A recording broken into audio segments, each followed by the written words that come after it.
여러분 안녕하십니까. 플라이데디 사업을 담당하고 있는 김한인 사회복지사입니다.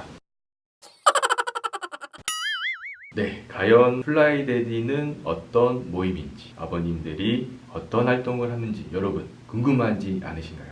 지금부터 만나러 가보겠습니다. 예, 플라이데디는 2017년 아버님 부모 여가 지원 사업에서 시작이 됐고요. 다음 2017년 연말에 아버님들과 제가 현호역 족발 골목에서 만나게 되었습니다.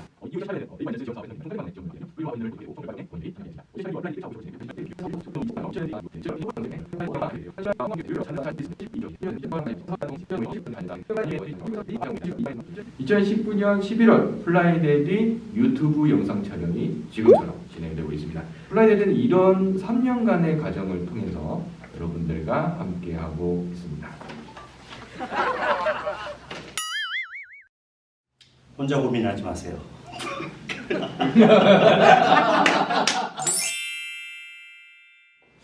여러 가지가 이미 있는 과정인데요. 근데 저한테는 지난번에 그 시행을 했던 내 아이와 어떻게 살아갈 것인가 라는 거에 대해서 주제를 가지고 준비를 해서 발표하는 프로그램이 있었는데, 애를 키우면서 처음으로다가 애의 미래까지 일일이 시간별로, 연별로, 월별로 그렇게 생각해 본 것은, 그리고 나는 실제로 어떻게 살겠다라고 막연한 정보 수집이 아니라 내가 실행할 구체적인 플랜을 세운 것이 처음이었어요. 그때 저는 가서 그냥 얘기만 하면 될 줄 알았고, 남의 얘기 들으면 되는, 나에게 지식이, 정보가 축적되는 줄 알았는데, 한 준비는 3일 전부터 했는데요. 프로그램에 대한 플랜의 그 스타트는 약 한 달 전부터 됐고, 내가 실제로는 명부 작성은 3일 전부터 했는데 너무 후회했어요. 내가 한 달 전부터 이걸 준비했을 걸. 그러다 보니까 고통스럽게 제가 한 3일 만에 끝냈는데요. 그 프로그램이 너무나 인상 깊고, 지금도 그거를 더 보충하고 시행하기 위해서 머릿속에 마음에 담고 있습니다. 아주 굉장히 저한테는 큰 도움이 되는 프로그램이었습니다.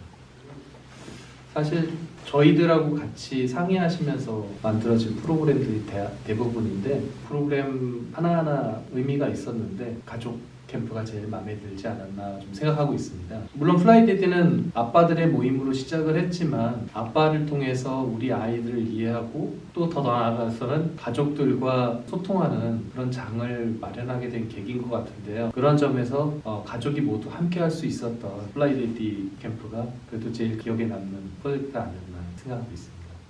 저는 요거는 이제 플라이데디 하면서도 제가 잘 얘기 안 했던 얘기고 그렇긴 한데, 아들 키울 때 플라이데디 만나기 전까지는 엄마가 전담해서 키웠다고 생각해요. 저는 그냥 별 관심이 없었던 건 아닌데, 직장 다녀야 되고 돈 벌어야 되고, 저는 그러면 집에서 엄마가 재원을 키우고 뭐 이렇게 진행을 했던 것 같은데요. 플라이데디를 만나고 나서는 제가 관심을 갖게 됐어요. 애가 자라고 양육하는 것에 대해서 관심을 갖게 됐고, 좀 더 구체적인 생각을 좀 계속 하게 됐고, 그런 게 자꾸 이제 플라이데디를 하면서 키워져 왔고, 지금도 이제 점점 그런 생각을 많이 하게 됐거든요. 그래서 플라이데디 하면서 그동안 그 무관심했던 부분들이 많이 해소돼서 이제는 뭐 아이의 그 미래에 대해서 많이 고민할 수 있는 그런 상황이 됐습니다. 그런 점이 제일 좋았다고 생각합니다.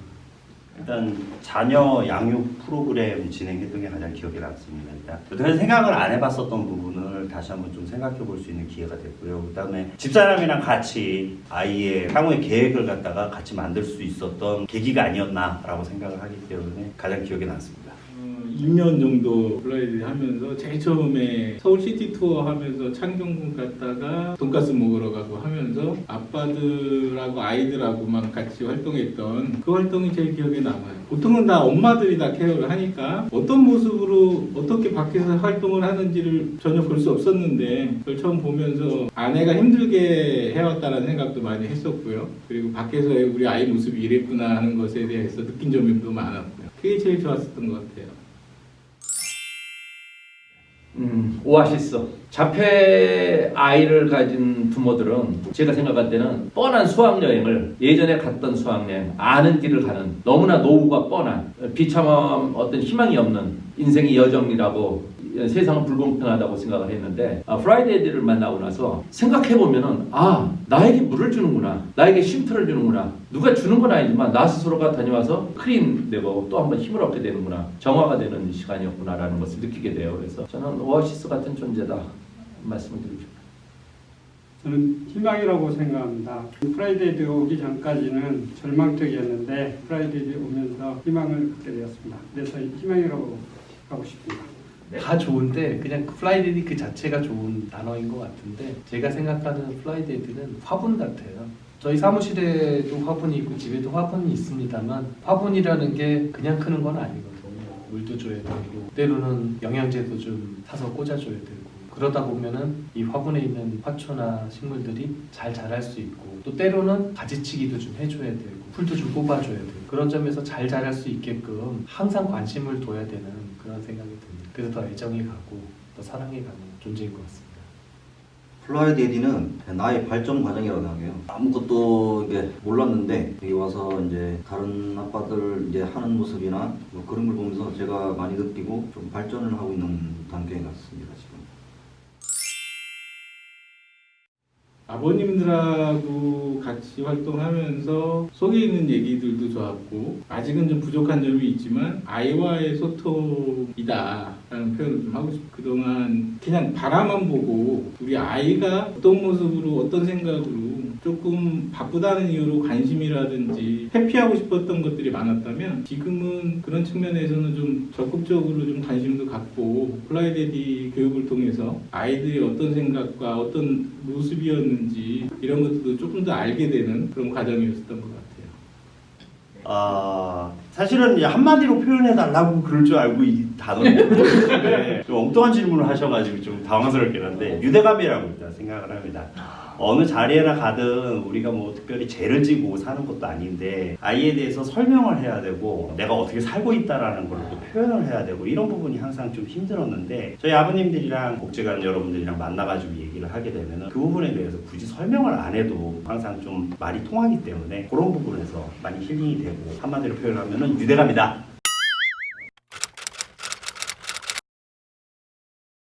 저희도 플라이데이 모임에 처음 발을 디딜 때는 기대 반, 두려움 반 이랬었는데 막상 와보니까 아버님들 간에 소통도 되고 편안한 그 대화의 장도 열리는 것 같습니다. 여기 와서 많이 느낀 거지만 아이들도 많이 이해하게 됐고 또 아버지들의 어려움 내지는 그런 고민들도 서로 이해하게 됐고 또 가족들 간의 그런 어려움들도 서로 이해할 수 있는 좋은 계기가 된 것 같습니다. 그래서 저는 이제 아버님들 같은 경우에 이런 좋은 기회가 있다면 많이들 참여해 보시라라고 권해드리고 싶고요. 그런 장 속에서 본인들이 가족을 얼마나 더 사랑하게 되는지 알게 되실 거라고 생각할 거고 또 세상을 또 달리 보실 수 있는 눈을 가지게 될 것이다 믿고 있습니다.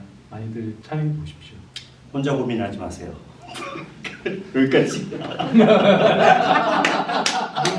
강력해. 이거 난 말만 많이 하는 거야? 난또